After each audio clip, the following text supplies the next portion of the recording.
What's going on, y'all? This your man Tico, aka Teak, aka Blinded by the Jumpman. Definitely blinded. Woo, woo. Yep, absolutely. But just wanted to hit y'all with another little video blog real quick. It's funny because I was actually going through some stuff at location 2 of 3 today and came across a couple little old books that I used to collect from back in the day. Thought I would share it with y'all and post up today that were kind of interesting, seeing as how I found this guy right here on the front cover of the old, I think, what, 1999 Kicks, almost a 9-10-year-old magazine, AI. Kind of ironic I come across this, and yes sir, getting traded to the Pistons, so that was kind of cool. But also, obviously, being the Jumpman, came across, the 6 Jordan Forever Slam Mag, the year in photos. This one actually is from 98, so this is an OG book from 98, and just thought it'd be kind of cool because personally I think the Slam magazines, I think over the course of the years have kind of took a turn, not say for the worse, but just for the different. But one thing that kind of stood out on that one there that I wanted to bring too, some of the old school reviews. I figure some of y'all cats that, this is a 10-year-old magazine, some of y'all was like 9, 10 years old back in the day, and may not have been up on their kick game or just trying to start their game. But some of the stuff in here was pretty interesting, man. Like in this one here, 98, obviously the 14 dropped, and they gave a little quick diagnosis of the shoe, brought it out, it was 150 at the time when it dropped. This was kind of funny. Chris Webber's player exclusive Fila Boo Boo didn't go anywhere. Back in what, 97, 98, 99, really, it was back when AN1 was popping real hard, and they had a couple different AN1 kicks come out that were like crazy. I think like this was like the Racer Mid or something like that.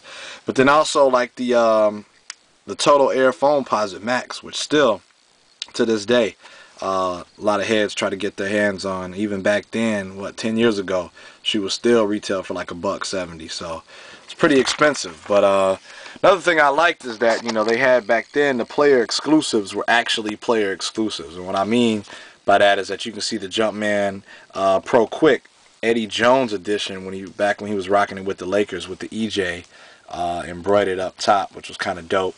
And then for some of y'all that can't remember when Team Jordan actually just started to get really off, or back then actually it was called Brand Jordan, not even Jordan Brand, but Brand Jordan back then, was getting it off with the Jumpman Pro Strong, the Vin Baker edition boys with the 42 embroidered right there on the side, and the little, if y'all can see that there, the embroidery with the Bake was his nickname that they would have it. And then it's kind of funny, the old school Rodman down there at the bottom. Oh geez, Dennis Rodman, man, that was quite comical. That Converse, I think it was just the All-Star Rodman, I think that one was called, and had the number 7 with the king on top of it. So they had the crown up top, so it's 7 straight rebounding titles. I think that was for. That's what they had his crown for. But kind of funny, man. So just kind of going through some of that stuff, looking at a couple of them. But I'll probably actually, on the next video, that was the 98 boy, probably on the next vid actually start to get to the Slam, actually, or the Kicks magazines that Slam was presenting. And how they kind of evolved. I got the 99 edition, the 03, and then obviously the most recent one that's out on the market now with LeBron. And I'm going to be just doing videos and kind of showing the reviews on where they're at, but thought I'd kind of show you like some of just the advertisements in the old books.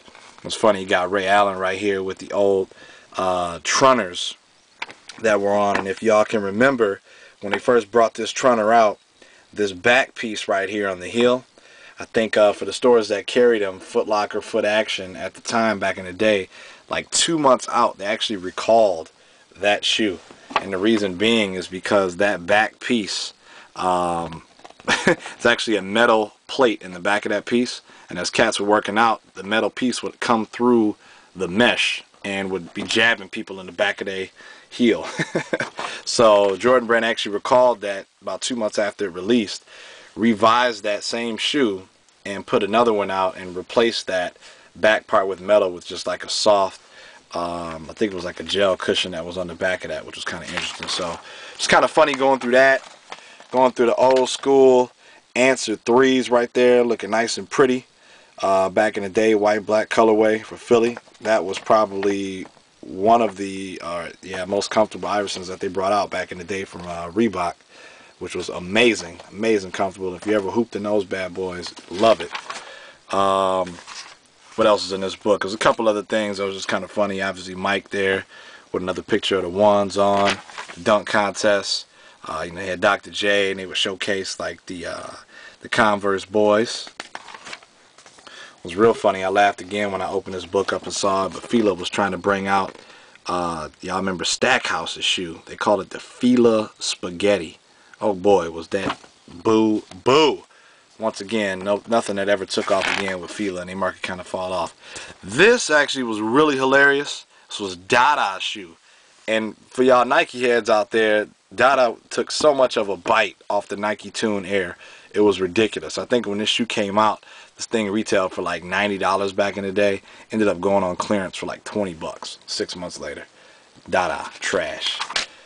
Shaq and a couple other joints. So before I end off this video, another kind of thing that was dope, advertisement that Nike has always kind of come correct with the advertisements. I wish they would get back to this, but if y'all can remember back in the day, right when, I know they just retro these bad boys not too long ago, but the original Flight Positive, the first colorway, the Flight Positive, they would go back and forth with their advertisements and kind of go back with their Flight and their Force advertisements, and it was pretty dope back in the day, because obviously you always had, you know, two different people back in the game while y'all was hooping. You had your point guard, you had your shooting guard, which would wear the lighter shoe, and then you would get down to your power forwards and your centers that would always have the more support, more cushion.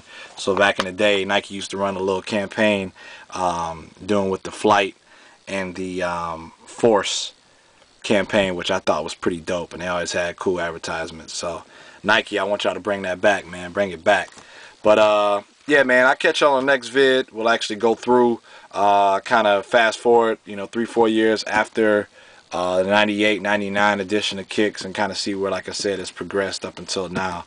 And just want to do a little quick view, y'all. So hope y'all enjoyed that. Y'all stay funky fresh, and I'll catch y'all on the next one, man. Peace.